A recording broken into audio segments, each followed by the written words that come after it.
안녕하세요, 평생입니다. 이번에 한 번 충전으로 100km를 갈 수 있는 전기 오토바이가 있다고 해서 가져왔습니다. 좋은 금액대 매물이 있어 인수를 해왔는데요. 대동 모빌리티 GS100이 PCX와 크기가 비슷하니까 어느 정도 크기인지 체감하시기 편할 듯 합니다. 전면부 디자인은 상당히 깔끔합니다. LED 헤드라이트는 아이언맨을 연상시키는 디자인이네요. 유압식 브레이크가 장착되어 있고 브레이크 디스크는 생각보다 큽니다. 서스펜션은 가변식으로 조절이 가능하다고 하는데 초기 세팅은 어떤지 주행을 하면서 살펴보도록 하겠습니다. 2인승 시트가 장착되어 있고 뒷좌석 끝에는 등받이가 기본 장착되어 있습니다. 뒷좌석 발판이 없는 건 약간 아쉽네요. 이누리 V1 플러스의 모터는 5.9kW BLDC 모터 인휠 방식입니다. BLDC 모터는 일반 모터에 비해 오래 사용해도 소음이 늘거나 성능이 떨어지지 않으며 정밀한 속도 제어가 가능하고 에너지 효율이 높다고 알려져 있습니다. 테일램프는 면발광 LED가 적용되어 깔끔한 이미지를 완성시키네요. 계기판은 배터리 잔량, 속도, 주행 모드, 총 주행 거리를 표시해줍니다. 좌측 킥박스에는 상하향등,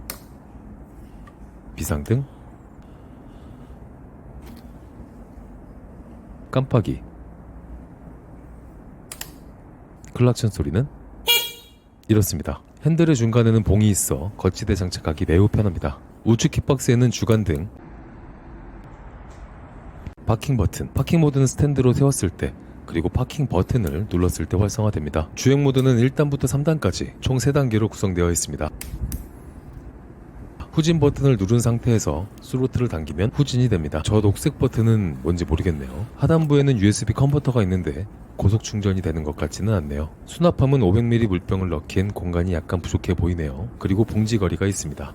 키를 반시계 방향으로 돌리면 트렁크를 열 수 있는데 공간은 생각보다 넓습니다. 오픈 페이스 헬멧은 충분히 들어갈 공간인 것 같네요. 다만 안장을 뭔가 좀 쪼여야 할 것 같은. 배터리는 발판 아래쪽에 장착이 되는데요. 중국 거시안의 72V 50A로 용량이 상당히 큰 배터리를 사용합니다. 배터리의 무게는 약 22kg 정도 나가는데 무게감은 꽤 있는 편입니다. 배터리를 교체하는 방법을 한번 알아볼 건데요. 교체하는 방법은 아주 간단합니다. 키를 이용해 커버를 탈거하고 케이블 옆으로 치워놓고 양손을 이용해서 각도를 잘 맞춰서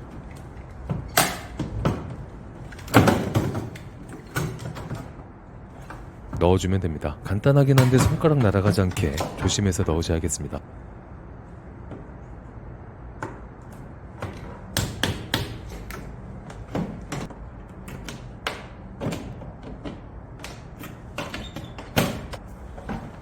이제 간단히 주행 테스트하러 가보죠. 초반 스타트는 상당히 빠릅니다.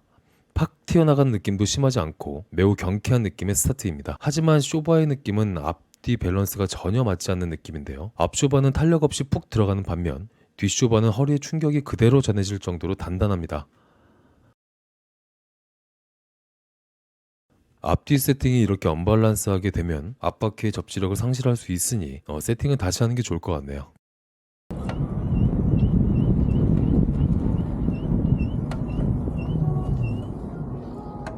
날씨도 좋고 새가 지저귀는 소리도 좋아 기분이 좋았었는데요. 이 소리가 오토바이에서 나는 소리더라고요. 버드 에디션인 건가? 지금 이게 뭐 하는 거냐면 주행하면서 뭔가 이질감이 느껴지더라고요. 그래서 조금 더 조작을 해보니 주행 중일 때 브레이크를 잡으면 계기판에 느낌표가 뜨면서 스로틀이 안 먹힙니다. 이게 정차 중에도 그러면 곤란한데 싶어서 확인해보니 다행히 정차 중에는 스로틀이 먹히더라고요. 그리고 브레이크, 제가 브레이크를 잡으면서 정말 놀랐던 게 브레이크 레버가 압이 부족해서인지 핸들에 거의 닿을 만큼 잡힙니다. 그리고 당연히 최대 제동력은 끝까지 잡았을 때 나오는데 브레이크 성능을 떠나서 이렇게 반경이 크면 유사시 제대로 된 제동을 하기 어려울 수 있습니다. 찰나의 사고에는 1초가 굉장히 긴 시간이니까요. 자, 이렇게 기능과 간단한 주행을 하면서 살펴보았는데요. 초반에 경쾌한 느낌이 아주 긍정적으로 다가왔는데 몇 가지 부분에서 아쉬움이 조금 있었네요. 이제 도로로 나가서 실주행 테스트 해보도록 하겠습니다. 자, 도로로 나왔습니다. 기능편에서 설명했듯이 주행 모드는 1단부터 3단까지 총 3단계로 이루어져 있는데요. 각 모드에서 어떤 차이가 있는지 살펴보겠습니다.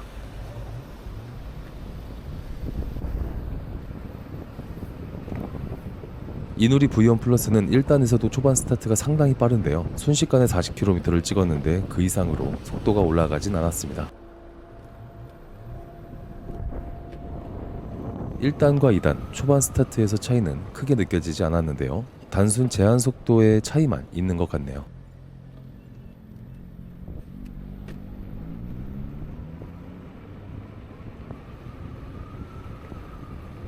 1단에서 3단까지 모두 초반 출력의 차이는 없는 듯 보입니다.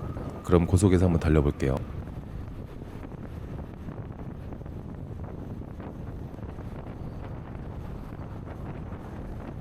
1단에서는 40km, 2단에서는 70km의 리밋이 걸려 있습니다. 70km까지 너무 순식간에 올라가서 상당히 놀랐습니다. 제가 지금까지 탔던 전기 스쿠터 중 단순 가속은 1등이 아닐까 싶네요.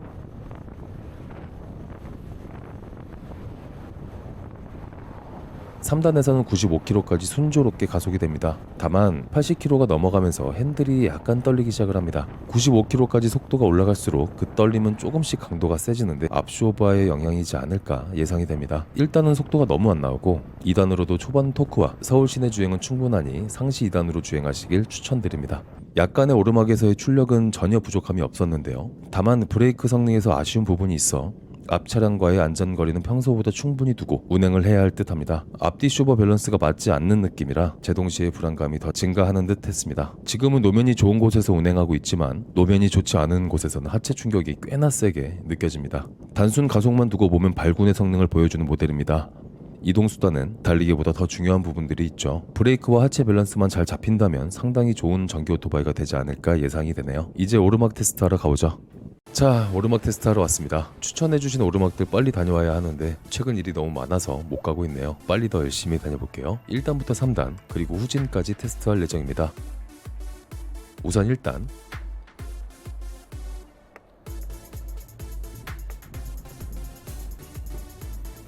생각보다 잘 올라와서 상당히 놀랐는데요. 주행 테스트 때 1단과 3단 초반 출력이 크게 차이가 안 났던 걸 생각하면 당연한 결과일 수 있겠습니다.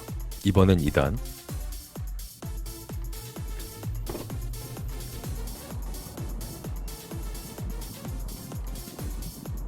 역시나 1단과 비교했을 때 유의미한 차이는 느끼지 못했습니다. 자, 3단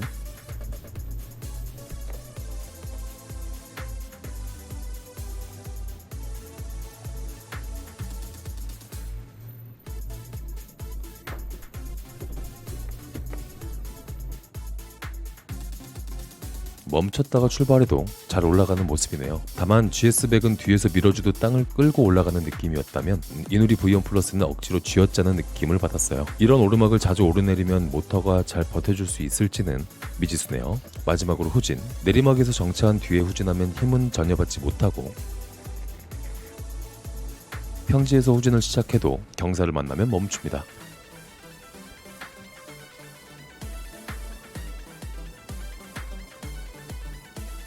후진 속도는 GS100보다 2배 정도 빠른 느낌이네요. 이렇게 오르막 테스트를 마쳤는데요. 오르막을 올라가는 힘은 좋으나 모터가 버티려나 싶은 느낌은 있었습니다. 1단부터 3단까지 돌파력의 차이는 거의 없는 수준이었고 오르막 후진은 불가능합니다. V1 플러스 기능과 도로주행, 오르막 테스트까지 마무리했습니다. 기체가 가볍다고는 해도 몸무게가 80kg 이상인 저를 태우고 기대 이상의 상당한 출력을 보여줘서 살짝 놀랐습니다. 다만 출력과 제동 성능은 반드시 비례해야 하는데 제동은 기대 이하여서 주행하는 동안 불안함이 있었습니다. 그리고 주행과 제동에 큰 영향을 미치는 하체 밸런스 또한 맞지 않아 불안감이 더했습니다. 트립 데이터가 시동을 껐다 켜면 리셋되는 방식인데 트렁크에서 짐을 넣었다 뺐다 하는 통에 정확한 주행 데이터는 얻지 못했네요. 제가 오늘 주행한 경로로 대략 산출해보면 약 28km 주행을 했는데 배터리는 39%를 소모했네요. 1km당 약 1.4%, 10km당 약 14%. 배터리 잔량이 낮을수록 효율이 떨어지는 리튬 이온의 특성을 고려했을 때 완충 시 약 60km 주행이 가능하지 않을까 예상을 합니다. 이미 구입을 했거나 구입 예정이시라면 2단까지만 쓰시길 권장드리고 싶네요. 영상 시청해주셔서 감사드리며 다음에 더 좋은 영상으로 찾아뵙겠습니다. 구독과 좋아요는 큰 힘이 됩니다. 감사합니다.